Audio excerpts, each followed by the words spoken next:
All right. So musculoskeletal trauma. Musculoskeletal system, bones, your framework, joints allow you to bend, muscles assist with movement.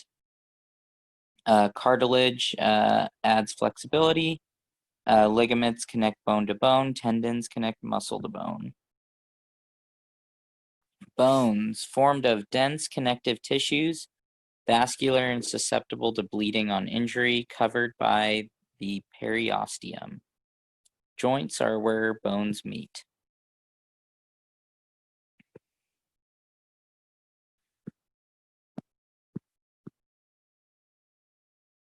Classification of shape: long bones, short bones, flat bones, irregular bones. So flat bone, the scapula.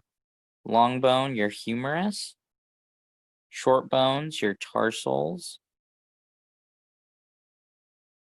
And irregular bones are your vertebrae. Breaks cause soft tissue swelling. Self-healing nature of bones. Break will cause soft tissue swelling and a blood clot in the fractured area. Interruption of blood supply causes cells to die at the injury site. The cells further from the fracture rapidly divide, forming tissue that heals the fracture and develops into new bone.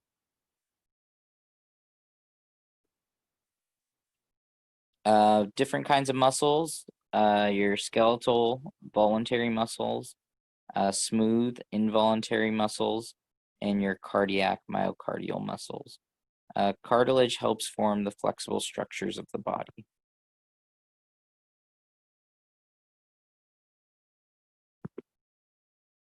Tendons allow for the power of movement across joints. MTB equals muscle, tendon, bone. Ligaments support joints by attaching bone ends to allow for stable range of motion.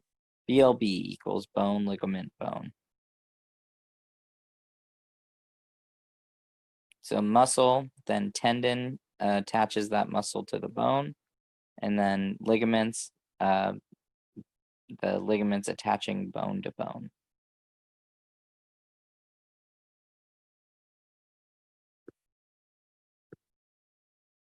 So mechanisms of musculoskeletal injury: direct force, twisting, rotational force, or indirect force. Injury to bones and connective tissue: fracture, any break in a bone, open or closed. Comminuted, broken in several places. Green stick, an incomplete break. An angulated fracture.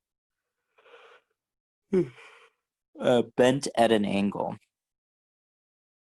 So this would be your closed fracture. You can see the obvious fracture there, but it is not open.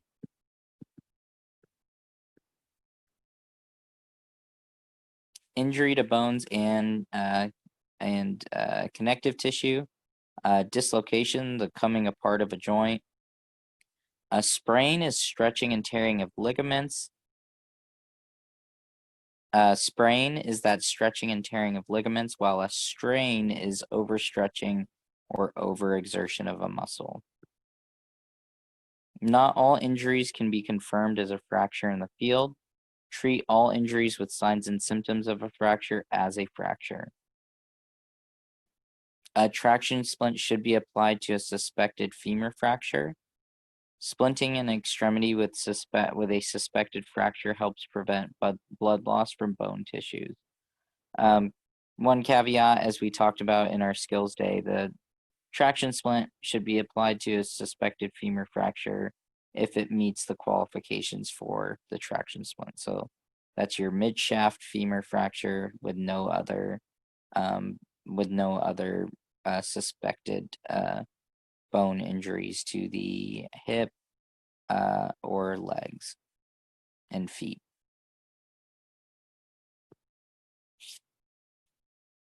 Assessment of musculoskeletal injuries: rapidly identify and treat life-threatening conditions. Be alert for injuries besides grotesque wounds. Cut or remove patient's clothing to complete examination according to the environment and severity of situation. Never be worried about cutting patient's clothing if you feel like that's what you need to do a proper assessment. Um, Remember, we're there to meet the patient's needs and assist them, but at the same time, we have a job to do and we have an understanding of what potential injuries there could be. And so, I'll, when patients are, when patients are wanting to keep their clothes intact, not have it cut, maybe it's a nice jacket, maybe it's a nice pair of jeans.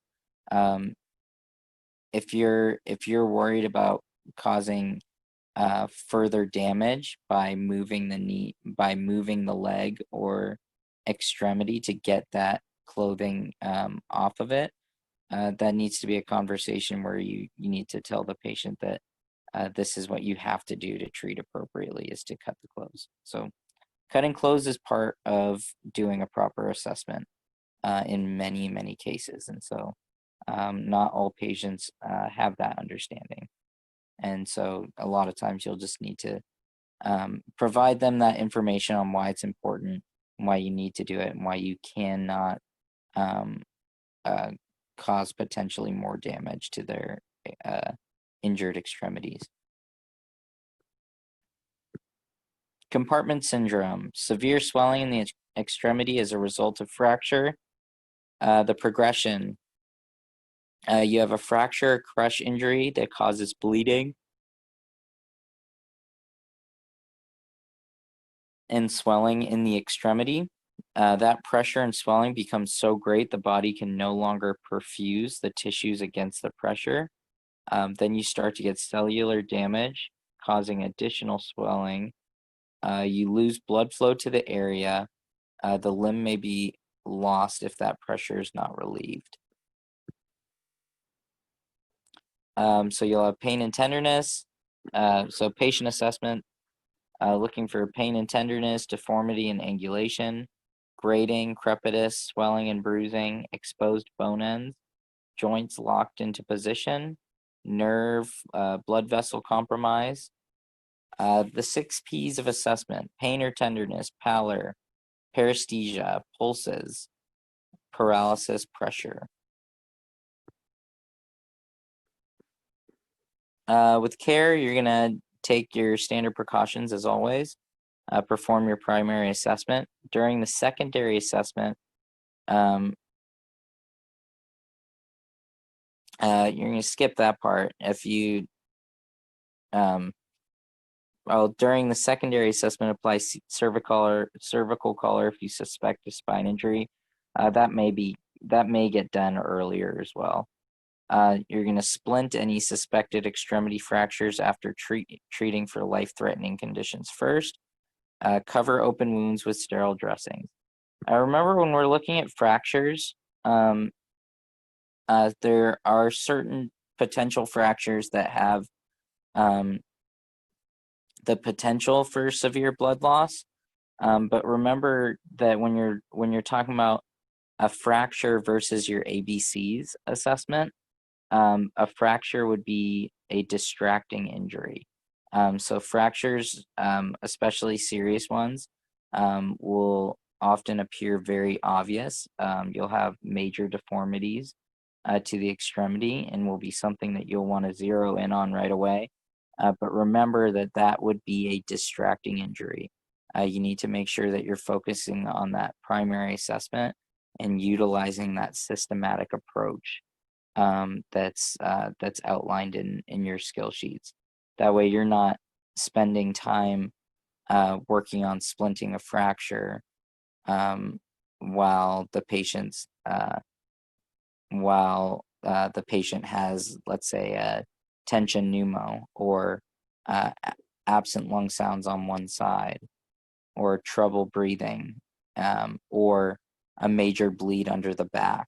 And so you really want to make sure that you're performing that primary assessment first. Cover open wounds with sterile dressings.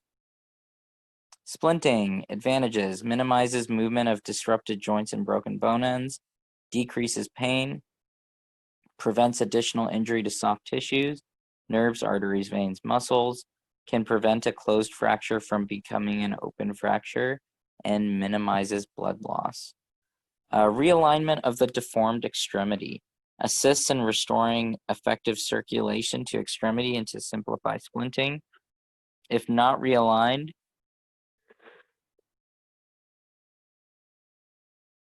a splint may be ineffective, causing increased pain and possible further injury.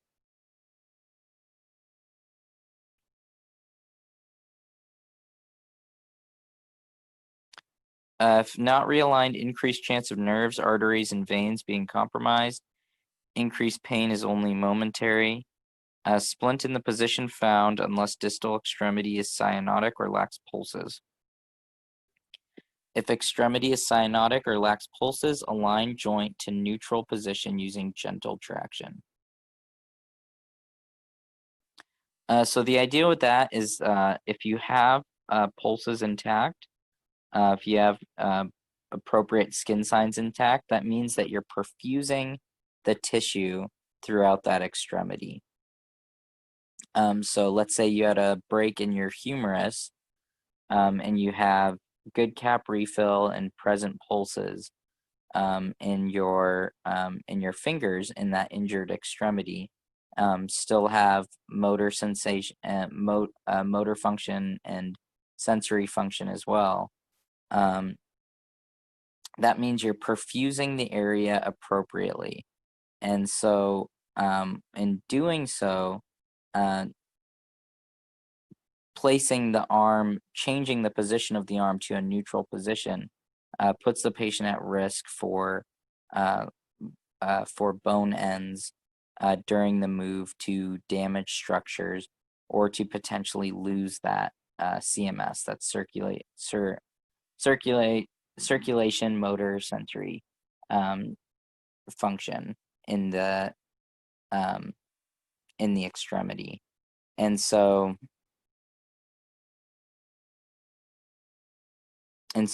you don't want to do that neutral position unless you're lacking the pulses, unless you have major issues with that CMS. And really, it's a good indicator to kind of lean on that pulses and skin signs, because that's a accurate depiction of the perfusion, the blood perfusion in the extremity. That being said, if you're damaging the limb based on the position that it's in, where you're blocking blood flow or nerve flow to the throughout that extremity, then it certainly is worthwhile to put that extremity in a neutral inline position to try to reestablish those functions. So I hope that makes sense. Guidelines. One EMT grasps the distal extremity while the partner places one hand above and below the injury site. Partner supports first EMT, who creates gentle manual traction and direction of long axis of the extremity. If no resistance is felt, maintain gentle traction until extremity is properly aligned and splinted. Strategies for splinting. Effective splinting may require some ingenuity.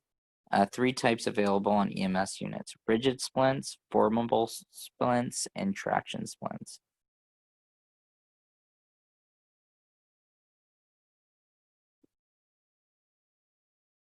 Care for life-threatening problems first. Expose the injury site. Assess distal CSM, circulation, sensation, movement.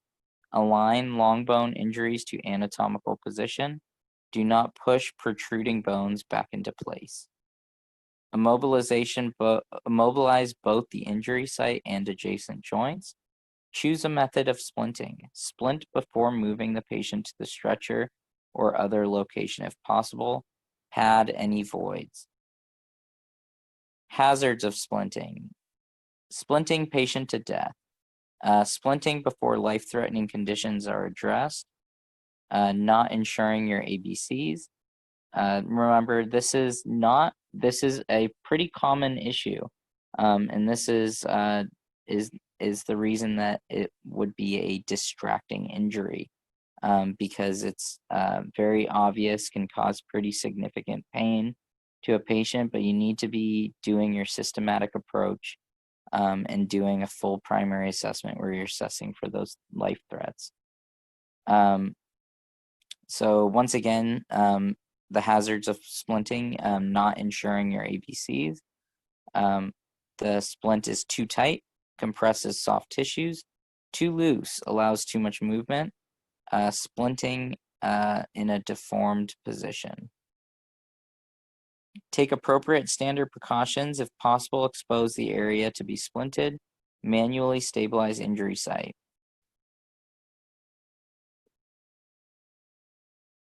Assess circulation, sensation, and motor function. Realign the injury if deformed or if distal extremity is cyanotic or pulseless.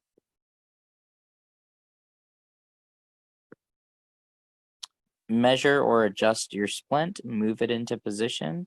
Apply and secure the splint to immobilize injury site adjacent joints. Reassess CSM distal to the injury.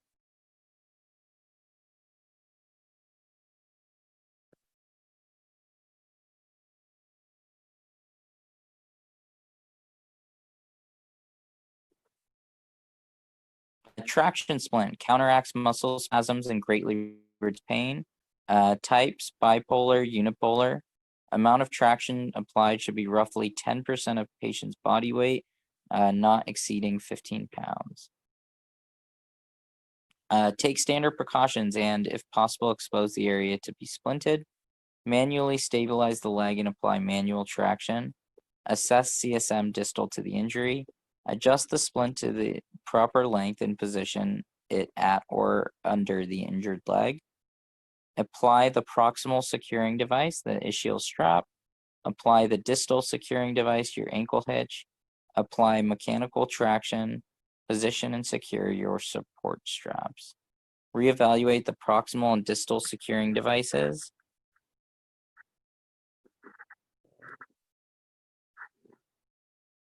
And reassess CSM distal to the injury.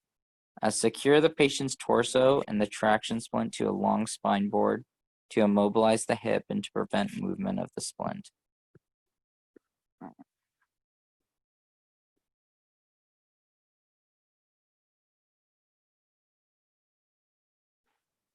Emergency care of specific injuries. Shoulder girdle injuries. Patient assessment, you're going to have pain in the shoulder, a dropped shoulder, and then could be caused potentially by a severe blow to back over the scapula. Assess distal CSM, use sling and swath. Evidence of anterior dislocation of the head of the humerus, place pillow between patient's arm and chest. Do not attempt to straighten or reduce. Reassess your distal CMS. Pelvic injuries, pain in the pelvis, hips, groin, or back.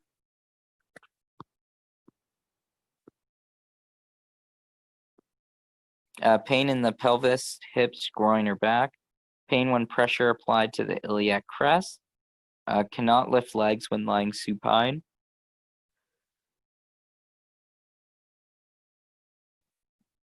You may have a lateral rotation of the foot, unexplained pressure in the bladder, bleeding from the urethra, rectum, or vaginal opening. And that's because there'd be bleeding from the pelvic injury in that cavity there. Move the patient as little as possible. Determine your CMS, your circulation, motor function, sensation, distal to the injury site. Straighten lower limbs to anatomical position. Stabilize your lower limbs. Assume spinal injuries are present. Reassess distal CMS. Care for shock. Provide high concentration O2. Transport patient as soon as possible and monitor vital signs. Pelvic wrap. Commercially available devices can also use a sheet. Applied to patients who have pelvic deformity or instability, whether or not signs of shock are present.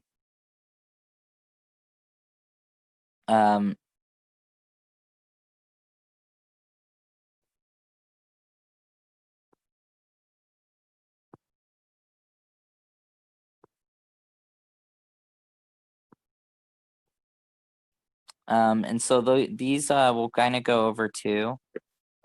These pelvic wraps.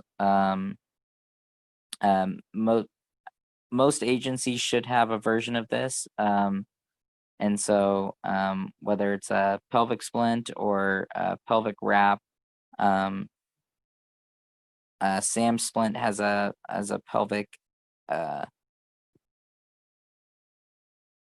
as a pelvic device that's very common in EMS as well, and that's something I'll bring to one of our skills days so you guys can take a look at those. Hip dislocation. Patient assessment. You have your anterior hip dislocations, posterior hip dislocations. For your posterior, you'll often have a rotation of the leg inward, and the knee will be bent. The foot may hang loose and be unable to flex, and the patient may not be able to lift their toes. And you might have a lack of sensation in the limb. You're going to assess your distal CMS, move patient onto a long spine board, mobilize the limb with pillows and blankets, secure your patient to the spine board, reassess your CMS, care for shock, transport, monitor vital signs, check for nerve and circulation impairment. Geriatric note, older adults are more susceptible to hip fracture because of their brittle bones or weakness from various diseases. Hip fracture, patient assessment, localized pain, sensitive to pressure exerted on greater trochanter, surrounding tissues are discolored, swelling may be evident, unable to move limb while on back, unable to stand, foot on the injured side turns outward, injured limbs appear shorter. Injured limb appears shorter. Place a folded blanket between the patient's legs and bind legs together with wide straps or wide cravats. Use thin splints to push cravats or straps under the patient at natural voids and readjust so they will pass across the chest, the abdomen, just below the belt, below the crotch, above and below the knee, and at the ankle. So this is that binding of the legs of a patient with a hip injury.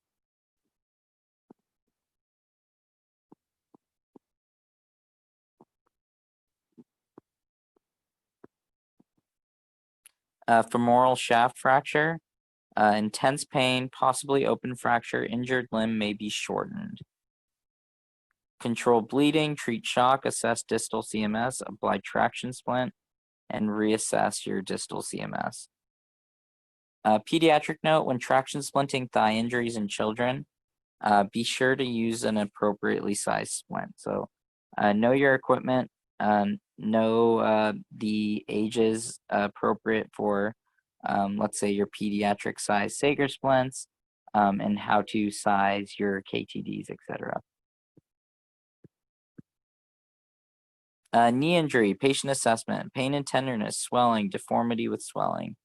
You're going to assess your distal CMS, immobilize in the current position, and reassess your distal CMS. Tibia or fibula injury, your patient assessment is going to be looking for your pain and tenderness, swelling, possible deformity. Patient care, apply any sort of splint, your vacuum splints, air inflated splints. Mobilize fracture using 2 rigid board splints. Apply single splint with an ankle hitch. Ankle or foot injury, you're looking for pain, swelling, possible deformity. Assess your distal CMS, stabilize the limb, lift the limb, place cravats under the ankle, lower limb onto pillow, tie the pillow around the ankle. So pillow is a really good tool for those ankle/foot injuries.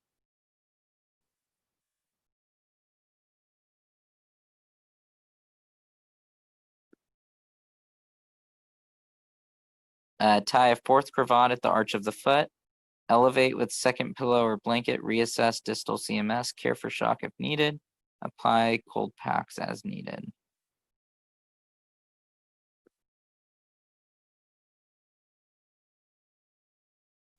So it's pretty common. Just obviously not a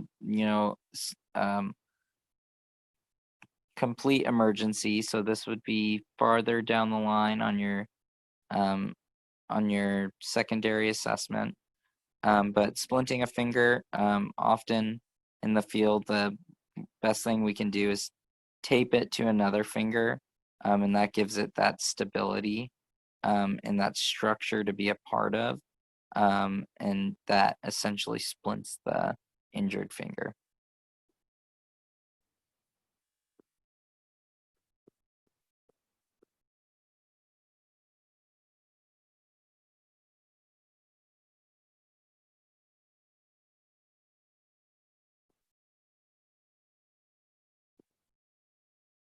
So we'll go over these questions to consider at next class.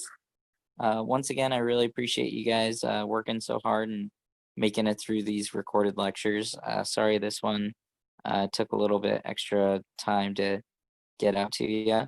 But once you get all these lectures done, I do have the quiz up for you all. Feel free if you have any questions or concerns, reach out to me via text or email.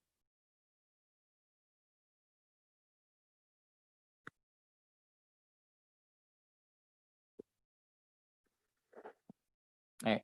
Bye, everybody.